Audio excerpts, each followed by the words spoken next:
ఇచ్చారు? ఎవరు అడిగినా? కాంగ్రెస్ పార్టీకే ఇక్కడ తెలంగాణ అడిగిరా? ఇప్పుడు వాళ్ళే టెన్షన్ ఉన్నారు. ఎందుకంటే కేసీఆర్ ఎప్పుడు కూర్చుతారో ప్రభుత్వం భయపడుతున్నారు. వాళ్ళు వీళ్ళు బీఆర్ఎస్లో ముంచుకోవాలని వీళ్ళు చూస్తారు, కాంగ్రెస్లో ముంచుకోవాలని చెప్పి ఆయన చూస్తాడు. వాళ్ళే చాలా బిజీ ఉన్నారు. 6 గ్యారెంటీల గురించి ఆలోచిస్తారు కాంగ్రెస్ పార్టీ.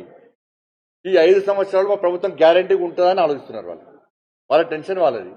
భారతీయ జనతా పార్టీ నరేంద్ర మోడీ గారి ప్రభుత్వము రోజ్గార్ మేళాతోని సంవత్సరంలో కూడా 10 లక్షల మందికి ఉద్యోగాలు ఇస్తానని చెప్పి నరేంద్ర మోడీ గారు తూచా తప్పకుండా నిజాతిగా ఎక్కడ అవినీతి అక్రమాలకు పాల్పడకుండా, ఎక్కడ అవినీతి ఆరోపణలు లేకుండా రోజ్గార్ మేళా పేరుతోని ఉద్యోగాలు ఇచ్చిన విషయాన్ని కాంగ్రెస్ పార్టీ, బీజేపీ నుంచి కాంగ్రెస్ పార్టీ నాయకులు గుర్తుంచుకోవాలి.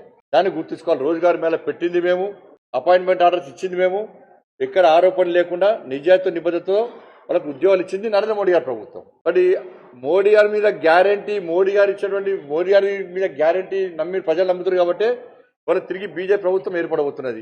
370 ఆర్టికల్ రద్దు చేసినాం, మోడీ గారు గ్యారంటీ ఇచ్చారు. త్రిపుల్ తలాక్ రద్దు చేసినాం. అయోధ్యలో దివ్యమైన భవ్యమైన రామమందిర నిర్మాణాన్ని ప్రారంభించినాం.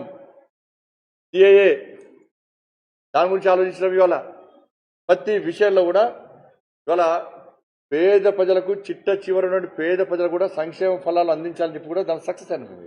కాబట్టి కాంగ్రెస్ పాలిత రాష్ట్రాల్లో ఏమేమి సంక్షేమ పథకాలు ఇచ్చారో చెప్పాలి వాళ్ళు. తెలంగాణ రాష్ట్రంలో 6 గ్యారెంటీలు కాంగ్రెస్ పార్టీ స్పష్టత చేయాలి. నోటిఫికేషన్, గ్రూప్ 1 నోటిఫికేషన్ ఎందుకు ఇస్తలేరు? గ్రూప్ 2 ఎప్పుడు ఇస్తారు? ఇస్తారా ఇయ్యరా? వాటి మీద వాళ్ళు మాట్లాడాల్సిన అవసరం.